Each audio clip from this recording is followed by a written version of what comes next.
Nah, materi kali ini adalah mengenai tentang romantikisme. Apa itu romantikisme?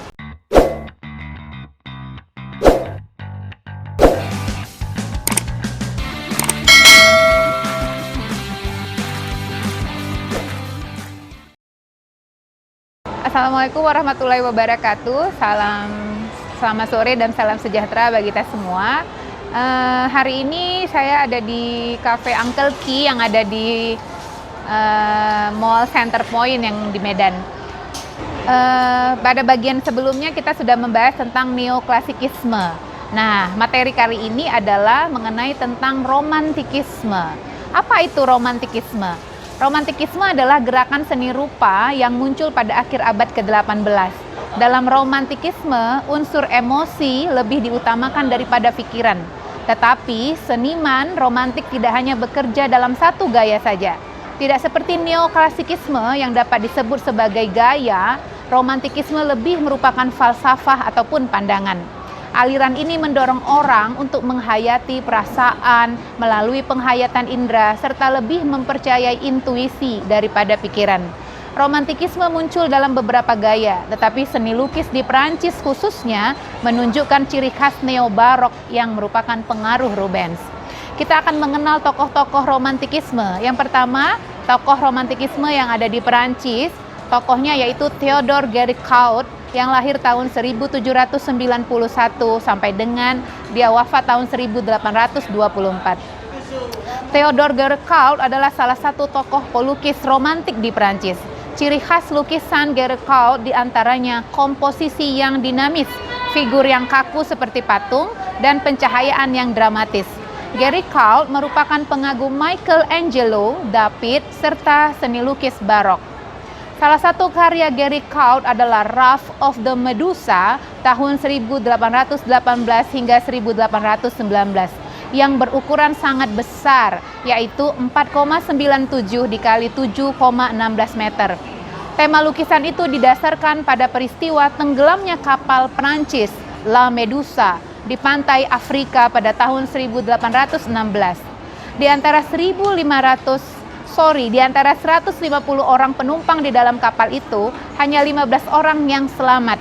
Mereka membuat rakit dari puing-puing kapal itu dan terapung-apung di laut selama 13 hari. Kalau ingat lukisan Medusa, maka saya seperti mengingat film Titanic ya. Mungkin Anda pernah menonton film Titanic. Dalam lukisan ini, objek rakit dan figur-figur membentuk komposisi diagonal untuk menekankan kesan gerak. Unsur gelap terang dibuat sangat kontras untuk menggugah perasaan. Untuk mencapai efek realisme yang begitu kuat, Géricault melakukan studi terhadap mayat-mayat di kamar mati.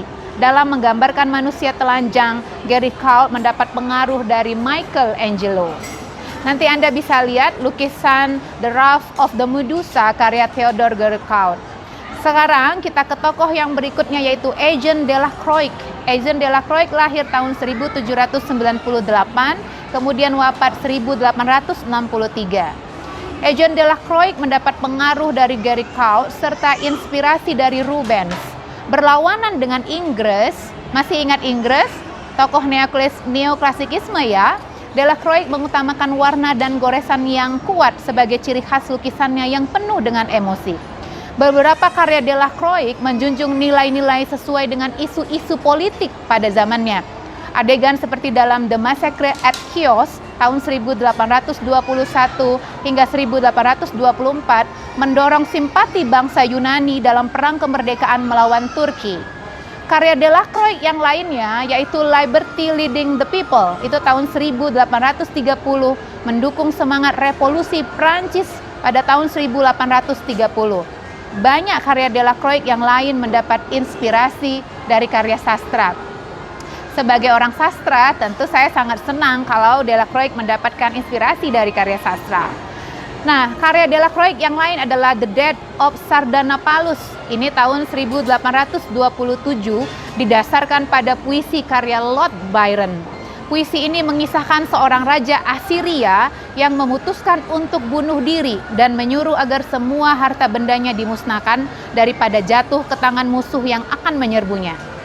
Dari tempat tidur kematiannya, Sardanapalus menyaksikan sendiri gundiknya dan kuda-kudanya dibunuh saat berjuang membela diri. Pelukis romantik menyukai tema-tema yang mengandung sensualitas dan kejahatan. Ungkapan kekerasan yang mencolok ditekankan dengan pencahayaan yang dramatis, warna emotif, goresan kuas yang ekspresif, dan gerakan figur-figur yang membentuk komposisi diagonal. Silakan nanti dilihat lukisan karya Eugène Delacroix, The Massacre at Chios. Kemudian juga karyanya Liberty Leading of the People, and then The Death of Sardanapalus. Itu tokoh yang ada di Perancis. Sekarang kita masuk romantikisme yang di Spanyol. Tokohnya adalah Francisco Goya. Ini lahir tahun 1746, kemudian wafat tahun 1828. Selain sebagai tokoh seni lukis romantikisme, Francisco Goya juga tokoh seni grafis. Karya Goya mencerminkan gaya barok dengan ciri-ciri pencahayaan dramatis, goresan kuas yang halus, dan komposisi yang menekankan kekuatan diagonal. Goya bekerja pada Raja Spanyol, tetapi ia penganut republikanisme. Goya mendukung penyerbuan tentara Napoleon ke Spanyol dan berharap Napoleon akan melakukan reformasi di negerinya. Namun setelah Perancis menduduki Spanyol, harapan itu musnah karena melihat kekejaman tentara Napoleon. Setelah Perancis berhasil dikalahkan, Goya mulai membuat serangkaian sketsa berdasarkan pengamatannya tentang kekejaman tentara Napoleon. Karya Goya yang terkenal adalah The 3rd of May tahun 1814 merupakan peringatan tentang peristiwa hukuman mati terhadap orang-orang Spanyol yang melakukan perlawanan terhadap tentara Perancis di Madrid. Goya melukiskan orang-orang itu dengan penuh kekuatan emosi dengan mengolah unsur gelap terang. Ia menggambarkan figur tentara Perancis seperti robot, mengarahkan senapannya pada tawanan yang tampak tidak bisa berkutik lagi. Di sini tidak terdapat kesan heroik pada orang-orang Spanyol, tetapi kengerian sebagai korban ketidakadilan. Anda bisa lihat karya Goya nanti The 3rd of May 1808, tapi dia buat pada tahun 1814. Kemudian ada romantikisme yang di Inggris. Tokohnya adalah John Constable. John Constable lahir tahun 1776 dan wafat tahun 1837. John Constable berangkat dari gaya naturalisme dan dikenal dengan lukisannya yang menggambarkan alam pedesaan Inggris. Constable menyukai objek alam dan mengamati sifat-sifat transiennya dengan teliti, seperti awan dan iklim yang berubah-ubah.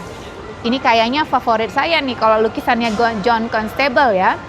Ia biasa melukis dalam ukuran kecil sebagai studi yang dilakukannya secara langsung di lapangan, yang kemudian dipindahkannya dalam ukuran besar di studio.